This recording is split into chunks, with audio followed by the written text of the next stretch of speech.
O Evangelho fala do amor de Deus. Como é o amor de Deus? É o amor extremo, o amor máximo, sem limites, o amor que vem primeiro. É realmente extremo, que não tem como ser maior. Nós sabemos, nós conhecemos o amor de Deus. É infinito, não tem como descrever. Deus nos amou primeiro. Ele criou o homem por amor, criou a cada um de nós. Ele sabe todos os seres humanos que vão existir até o fim dos tempos. Deus criou cada um, Ele nos conhece pelo nome. No momento da concepção, Deus nos dá a alma e o espírito. Então Deus criou cada um de nós por amor. Criou o homem para viver junto dele no paraíso. Nós fomos criados para ser felizes, para vivermos junto de Deus. E mesmo quando, por consequência do pecado, o homem se separou de Deus pelo pecado de Adão e Eva, mesmo assim, Deus, por seu infinito amor, quis nos resgatar. Ele enviou seu Filho ao mundo para nos devolver a vida.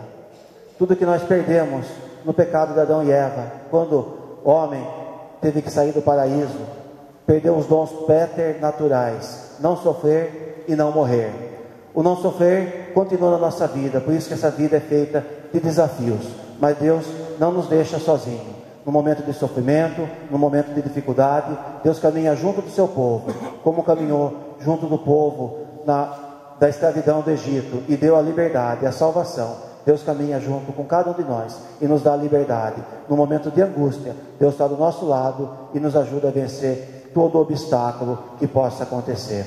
Deus nos criou para sermos felizes. E Ele enviou seu Filho ao mundo para nos devolver o que a gente tinha perdido pelo pecado.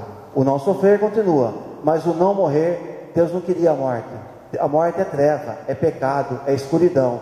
Deus é o Deus da luz, é o Deus do amor, é o Deus da vida. Então é isso que Ele quer para nós, vida, a nossa vida em abundância. Ele anunciou domingo no Evangelho: eu sou o caminho, a verdade e a vida. E Ele nos ensina esse caminho. O Evangelho de hoje fala então desse amor, o amor de Deus. E esse amor, é esse amor de Deus, esse amor que Jesus nos ensina. Ele fala no Evangelho: assim como o Pai me amou, eu também amei vocês. Permanecei no meu amor. Ora, o que é permanecer no amor de Deus? É amar como Ele nos ama. É perdoar como Deus nos perdoa. Cuidarmos de nós, da nossa alma, do nosso corpo, da nossa vida, como Deus cuida. Partilhar a vida que dele nós recebemos. Isso é amar como Deus nos ama. Vivendo em comunhão entre irmãos. Vivendo em comunhão também com Deus.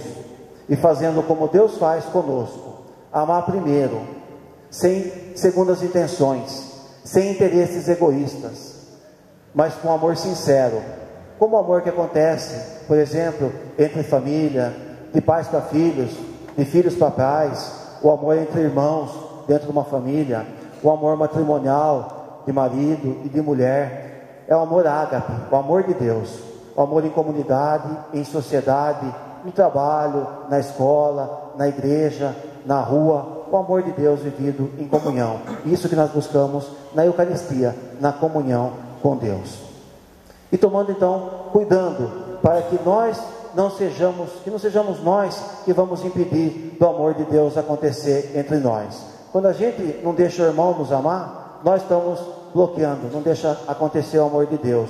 Quando acontecem atitudes de egoísmo, de ganância, de busca e abuso do poder, de abuso dos bens materiais, abuso desse mundo, da natureza, de humilhação dos irmãos, que nós não sejamos nós que com atitudes de pecado vamos impedir o amor de Deus acontecer entre nós. É esse cuidado que Jesus nos ensina, deixar o amor de Deus acontecer.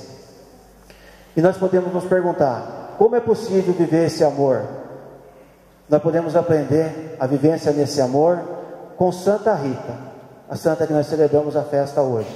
Ela que viveu nesse mundo o perdão e o amor. Uma pessoa, um ser humano como nós, que viveu. Os santos tiveram pecado na sua vida, mas tiveram uma vida também santificada a Deus. só se tornaram santos porque tiveram uma vida de testemunho. Então é possível. São Francisco de Assis, nosso padroeiro, Santa Rita, que celebramos hoje, testemunhas de como viver esse amor. Então, para completar essa reflexão, a gente pode ler a história dessa santa, Santa Rita, e isso vai completar o que nós partilhamos no Evangelho, o amor de Deus acontecendo entre nós. Santa Rita, ela nasceu na Itália, dia 22 de maio de 1381, na região da Úmbria, num lugarejo chamado, naquele tempo, Rocca Porena. Seus pais, Antônio e Amanda Mancini, já idosos, rogavam a Deus a vinda de um filho. Nasceu-lhes a pequena Margherita, daí sua abreviatura, Rita. Educada com muito esmero cristão, Rita passou sua infância e sua juventude auxiliando seus pais na lavoura.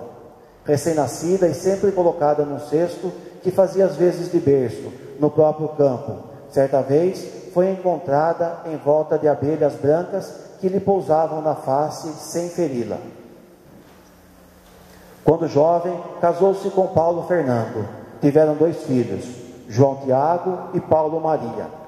O marido, de gênio forte e colérico, maltratou-a muitas vezes. Rita, graças à bondade de coração e às suas preces, conseguiu convertê-lo para Deus. Ele morreu assassinado, vítima de lutas políticas da época. Os filhos jovens quiseram vingar a morte do pai. Rita, preferindo vê-los mortos, que transgredindo a lei divina, pediu a Deus que os levasse para o céu, antes de se mancharem com aquele crime. Morreram ambos, dizimados por uma peste que arrasou a Europa naquela época. Viúva e sem filhos, Rita dedicou-se ao socorro dos pobres e enfermos, ajudando a uns e outros com alimento, visita, conforto e trabalho. Sentindo o chamado de Deus, procurou o convento das Irmãs Agostinianas, de Santa Maria Madalena, em Cássia, para tornar-se religiosa. As regras daquele tempo impediam o ingresso de viúvas. Certa vez, madrugada ainda, Rita foi encontrada pelas freiras, rezando na capela do mosteiro, com portas e janelas fechadas. A Madre Superiora viu naquele fato um desígnio do céu e admitiu-a como irmã. Para provar sua vontade, mandou que regasse diariamente um ramo seco de videira. Com o tempo, o ramo seco verdejou e floresceu numa viçosa videira. Um dia, rezando perante o crucifixo, pediu a Cristo a graça de sofrer com ele. Um espinho desprendeu-se da imagem e fincou-se na fronte, abrindo uma chaga dolorosa e purulenta, que durante mais de 15 anos a fez sofrer muito. Em 1450, ano santo, desejando ir a Roma com suas companheiras de hábito e não podendo por causa das chagas na fronte, Rita a Deus pediu essa graça e a chaga fechou-se, tornando-se a abrir quando de volta ao convento.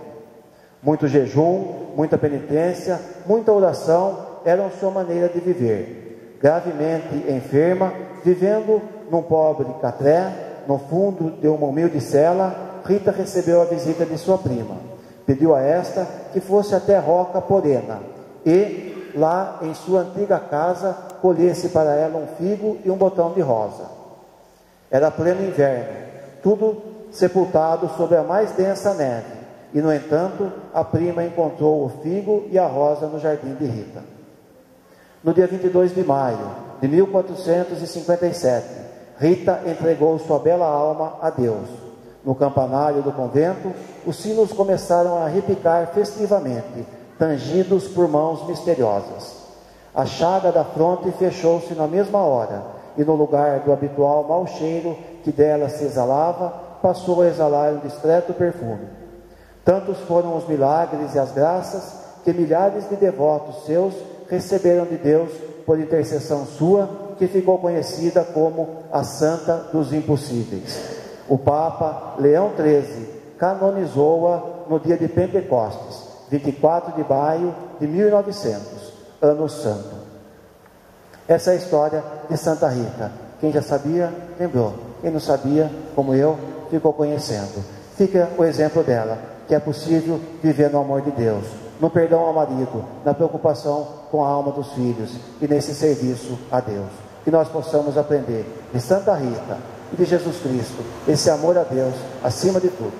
Louvado seja nosso Senhor Jesus Cristo.